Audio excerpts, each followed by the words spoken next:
கரூரிலே நடைபெற்றிருக்கக்கூடிய இந்த மிக துயரமான சம்பவம் என்பது இந்த நாட்டில் இருக்கக்கூடிய அத்தனை பேர் மனதையும் உலுக்கி இருக்கக்கூடிய ஒரு மிக துயரமான ஒரு நிகழ்வு. தமிழ்நாட்டு முதலமைச்சர் அண்ணன் தளபதி அவர்கள் இதை கேள்விப்பட்டு நேற்று இரவே இங்கே விரைந்து வந்து அதற்கு முன்னால் அருகிலே இருக்கக்கூடிய அமைச்சர் பெருமக்களையும் நம்முடைய மாவட்ட கழகத்தின் செயலாளர் சட்டமன்ற உறுப்பினர் திரு செந்தில் பாலாஜி அவர்களை இந்த இடத்திற்கு விரைந்து வந்து மக்களுக்கு என்னென்ன தேவையோ அதையெல்லாம் செய்து அவர்களுக்கு ஆதரவாக இருக்க வேண்டும் என்று கேட்டுக்கொண்டார்கள். அவரே நேரிலே இரவு 1 மணிக்கு வந்து இங்கே இருக்கக்கூடிய மக்களை சந்தித்து ஆறுதல் சொல்லிவிட்டு அத்தனை அதிகாரிகளையும் மருத்துவர்களையும் சுற்று மாவட்டங்களிலே இருக்கக்கூடிய மருத்துவர்களையும் வரவழைத்து இங்கே இருக்கக்கூடிய பாதிக்கப்பட்டிருக்கக்கூடிய அத்தனை பேருக்கும் சிறப்பான சிகிச்சை அளித்து அவர்களை காப்பாற்ற வேண்டும் என்று உத்தரவிட்டு சென்றிருக்கிறார்கள். அதே போல் மருத்துவர்கள் இங்கே இருக்கக்கூடிய அரசு அதிகாரிகள் மிகச் சிறப்பாக செயல்பட்டு அதே நேரத்திலே அமைச்சர்களும் இங்கே இருக்கக்கூடிய நம்முடைய மாவட்ட கழக செயலாளர் அவர்கள் நாடாளுமன்ற உறுப்பினர்கள் அத்தனை பேரும் மக்களுக்கு உறுதுணையாக நின்று செயல்பட்டிருக்கிறார்கள். ஆனாலும் நாம் இத்தனை உயிர்களை இழந்திருக்கிறோம், குழந்தைகளை இழந்திருக்கிறோம், பெண்கள் பாதிக்கப்பட்டிருக்கிறார்கள் என்று பார்க்கும் பொழுது இது நிச்சயமாக மிகப்பெரிய அளவிலே நம் மனதிலிருந்து நீங்காத ஒரு கருப்பு தினமாக ஒரு வடுவாக மாறிவிட்டிருக்கிறது. இப்படிப்பட்ட ஒன்று நிச்சயமாக நிகழ்ந்திருக்கக்கூடாது.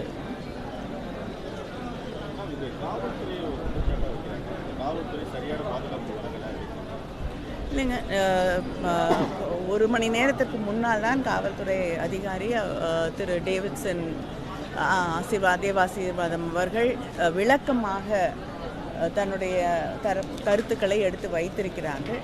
பொதுவாக ஒரு 100 பேருக்கு 500 பேருக்கு ஒரு போலீஸ்மேன் அப்படின்னு போடக்கூடிய இடத்துல 20 பேருக்கு ஒரு காவலர் என்று பாதுகாப்பு அளித்திருக்கிறார்கள். இதைவிட அதிகமாக காவல்துறை என்ன செய்ய முடியும்? இது டிவிகேல இருக்கக்கூடிய அங்கே இருக்கக்கூடிய அவர்களுடைய நிர்வாகிகளோடு கலந்து பேசிவிட்டுத்தான் இடத்தையும் அவர்கள் தேர்வு செய்து ஒன்றை நான் மறுபடியும் சொல்ல விரும்புகிறேன். யாராக இருந்தாலும் திரும்ப திரும்ப கண்டிஷன்ஸ் போடுறாங்கன்னு ஒரு குற்றச்சாட்டு இருக்கிறது. கண்டிஷன்ஸ் இல்லாமல் இப்போ பிரதமர் இந்தியாவுடைய பிரதமர் தமிழ்நாட்டுக்கு வரும்போது, தமிழ்நாடு என்று இல்லை, இந்தியாவில் எந்த இடத்துக்கு போனாலுமே அரசு நிகழ்ச்சிக்கு போகும்பொழுது அது அரசாங்கத்தின் பொறுப்பு. ஆனால் ஒரு கட்சி நிகழ்ச்சிக்கு வரும்பொழுது அது அந்த கட்சி தான் பொறுப்பேற்றுக்கொள்ள வேண்டும். பாதுகாப்பு தான் ஒரு அங்கே இருக்கக்கூடிய அரசு செய்ய முடியும், காவல்துறையை பயன்படுத்த முடியும். ஆனால் அடிப்படை வசதிகளாக இருக்கக்கூடிய தண்ணி, உணவு, அந்த மக்களுடைய பாதுகாப்பு, எத்தனை பேர் வராங்க அப்படிங்கிறதெல்லாம் அந்த கட்சியோடைய நிர்வாகம் பொறுப்பேற்றுக் கொள்ள வேண்டிய ஒன்று.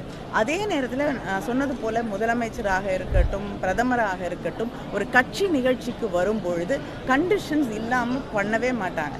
சமீபத்திலே இங்கே இதே கரூரில் முப்பெரும் விழாவை நம்முடைய மாவட்ட கழகத்தின் செயலாளர் அவர்கள் நடத்தியிருக்கிறார். கண்டிஷன்ஸ் போடாமையாக கொடுப்பாங்க? ஆளுங்கட்சியாக இருக்கக்கூடியவர்களுக்கும் கண்டிஷன்ஸ் இருக்குது. அதனால் ஒரு அரசியல் கூட்டத்தை நடத்தும் பொழுது நிச்சயமாக கண்டிஷன்ஸ், அது யாரையும் அச்சுறுத்த வேண்டும், யாருக்கும் இடைஞ்சல் செய்யணுங்கிறதுக்காக இல்லை. அவங்களுடைய பாதுகாப்பு, வரக்கூடிய அரசியல் தலைவர்களுடைய பாதுகாப்பு மட்டும் இல்லாமல் அங்கே வரக்கூடிய மக்களுக்கும் அதுதான் பாதுகாப்பு. சில நேரங்களில் கூட்டம் கட்டுக்கு அடங்காமல் போகும்பொழுது அரசியல் தலைவர்களிடம் அங்கே இருக்கக்கூடிய அதிகாரிகள் முன்னாடியே நிறுத்திக்கலாம், இந்த இடத்துல நின்னே பேசலாம் அப்படின்னு சொல்லும் பொழுது பொதுவாகவே அரசியல் தலைவர்கள் அதை ஏற்றுக்கொள்வார்கள். ஏன்னா மக்களுடைய பாதுகாப்புக்கு பிகம்ஸ் பேரமவுண்ட், அதுதான் முக்கியமான விஷயம். அப்படிங்கும் பொழுது நாம் அதை கருத்திலே எடுத்துக்கொள்ள வேண்டும். அதனால் தெளிவாக சொல்லியிருக்காங்க. அத்தனை போலீஸ் ஆஃபீஸர்ஸும் இங்கே இருந்திருக்காங்க, ஐஜி இங்கே இருந்திருக்காங்க, மானிட்டர் பண்ணியிருக்காங்க. 20 பேருக்கு ஒரு காவல்துறை அதிகாரி என்று கணக்கிலே அங்கே பாதுகாப்பு வழங்கப்பட்டிருக்கக்கூடிய சூழ்நிலையிலே இப்படிப்பட்ட ஒரு சம்பவம் நடந்திருக்கிறது. குறிப்பிட்ட நேரத்தில் விஜய் அந்த இடத்துக்கு வராதனால அப்படின்ற ஒரு குற்றச்சாட்டு உயர்நீதிமன்றம் பல வழிமுறைகளை சொல்லி அந்த வழிமுறைகளை கடைபிடிக்கல. இல்லைங்க, பொதுவாகவே நான் அதுதான் சொல்கிறேன். இப்போ சில ரூல்ஸ் அண்ட் ரெகுலேஷன்ஸ் இருக்குன்னா அது எல்லாருடைய பாதுகாப்புக்கும், வரக்கூடிய அரசியல் தலைவரின் பாதுகாப்பு, அங்கே கூட்டத்துக்கு வரக்கூடிய அந்த கட்சியில் இருக்கக்கூடிய அந்த தொண்டர்களுடைய பாதுகாப்பு, ரசிகர்களுடைய பாதுகாப்பு, எல்லாத்துக்காக தான் ரூல்ஸ் அண்ட் ரெகுலேஷன்ஸ் இருக்குது. அதை நம்ம முடிந்தவரை ஃபாலோ பண்ணாதான் எல்லாருமே பத்திரமா திருப்பி வீட்டுக்கு போக முடியும். நாங்கள் நிகழ்ச்சி நடத்தும் பொழுதும் நான் முதலமைச்சராக 2 முதலமைச்சர்கள் இருக்கக்கூடிய ஒரு குடும்பத்திலேருந்து தான் வரேன். எத்தனையோ நிகழ்ச்சிகள் எதிர்கட்சியாக இருக்கும் பொழுதும் ஆளுங்கட்சியாக இருக்கும் பொழுதும் நடத்தி இருக்கிறோம். வரக்கூடிய மக்களுடைய பாதுகாப்பை பற்றி கவலைப்பட வேண்டியது முதல்ல நம்ம தான்.